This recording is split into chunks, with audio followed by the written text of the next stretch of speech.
Hi everyone, welcome to episode 5 of Cheltenham Chat. A quieter week, that's for sure, this week. So, I had a look in the comments last week. I replied to most of the comments, as I try to do now, to reply to everyone who does comment, because very kind of you to watch and very kind of you to comment as well. And Jamie Hernandez said that I'm a cure for insomnia. So, sorry Jamie, you can watch all the other racing podcasts, lots of them, so you don't need to watch me and go to sleep. And if there's any of the manufacturers of sleeping pills or that want to sponsor me, then I'm open to offers.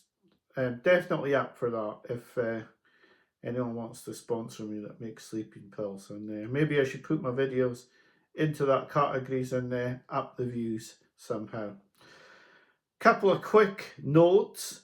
No video next week on Saturday or Sunday. I've got work night out on an 80th birthday party, and looking at the racing, I don't think that there'll be too much to talk about. Not very much to talk about in this one either, but there are 3 horses I want to quickly talk about. Now, they're not high up in the betting, I just want to talk about them. They're the 3 performances this week that I like the most. And we'll talk about those 3 horses. The other, yes, so no video next week, and anything that happens next week that is perhaps relevant, we'll talk about that in videos after Christmas that will be doing the racing from the 26th to the 31st. So a couple of horses to talk about. Like I say, they're not short-priced favourites after their wins or their runs, but just horses who I feel I need to speak about. First of them is Old Park Star, who was visually stunning. I thought his performance was absolutely amazing, to be honest. It's a horse I don't quite know what to say. After putting up Act of Innocence as my first bet for the Supreme, to see a horse with the same owner, same trainer and same jockey come out and do this over 2 miles at Cheltenham was a bit worrying, to say the least. But yeah, and this is, I was delighted to see after this race that Nicky wasn't talking either horse up. He was being quite calm. He has had this tendency in the past to brag about his horses, talk them up too much. He didn't talk either of them up. He said they were good horses, but he didn't start to go down the soundbite route with them, talking them up, saying that they were catching pigeons, etc. He did just talk normally about them, and I liked that. But this looked a decent race.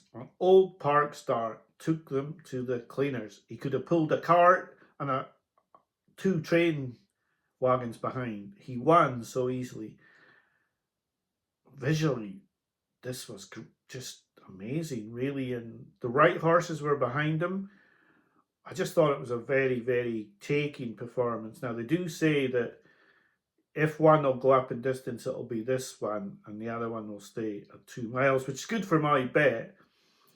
And it must be quite galling for Paul Nicholls, because both these horses were taken out of Nicholls' yard and put in Henderson's yard. I have to say that even though I was really taken with Act of Innocence enough to put up a bet, which is very unusual for me so early in the season, I have to say I was more taken with Old Park Star, if I'm truthful. Now, I'm hoping Act of Innocence is going to show the same sort of improvement in his second run as Old Park Star's done in this run. I think Supreme and Turner's betting, you have to watch this horse at least, and he has to enter calculations for both races, because this was extremely impressive. The second horse I want to talk about is Nur Susan, who won on Saturday afternoon. Now, they are talking Coral Cup with this horse. I'm not convinced that she's that good, but she's won nicely. The owner owned Langerdon, who won the Coral Cup twice. I think they've landed a touch here. If she doesn't go up too much, she could possibly be. Normally, you tend to get really top horses in this Coral Cup, like Jimmy Dussault, was a top novice and won this. Impostois was second last year, and now he's going for the Stairs Hurdle. So it tends to be top horses, but Skelton is a master at the handicaps. If this gets a good mark, do not be surprised. And he seems to have a bit of a grip over the handicap, but he seems to get good marks for his horses somehow. I mean, Panic Attack's won two of the biggest handicaps in the country and not gone up that much. So there is a possibility if Nur Susan gets a decent handicap mark, she could be one for the Coral Cup. Final horse to talk about was a horse who was beaten. Conan John finished third. Really disappointed with his finishing position. Felt they didn't make enough use of him during the race. I think faster pace at the festival. I think the 33 to 1 looks very big now. I possibly would be looking to take a little bit of that. Not a lot, just a small amount on it, and then closer to the festival, look at the race again, see what the opposition looks like, see how that form is looking, and then perhaps get involved with a slightly larger bet. Like I can't forget Meyertown last season, 33 to 1 into 92. I think Conan John's better than this race. I think he could turn this form around quite easily with a better pace. They had Derry Hassan Paddy finish third last year in the race, and I'm not sure we saw the best of Conan John in this race. I'd like to see him again, and he's been pushed out to a price where I would be slightly interested in a small bet for now, with a watching brief until closer to the Cheltenham Festival. I said earlier that there would be no video next week, so with that in mind, I'd like to wish everyone who watches Cheltenham Chat a really, really happy Christmas. Now, there will be a video between Christmas and New Year, but we won't be talking about the year in general with that amount of racing to talk about. So I did watch the festival back last week. I do advise people to do that. I was extremely downbeat after the festival about the bets I'd put on.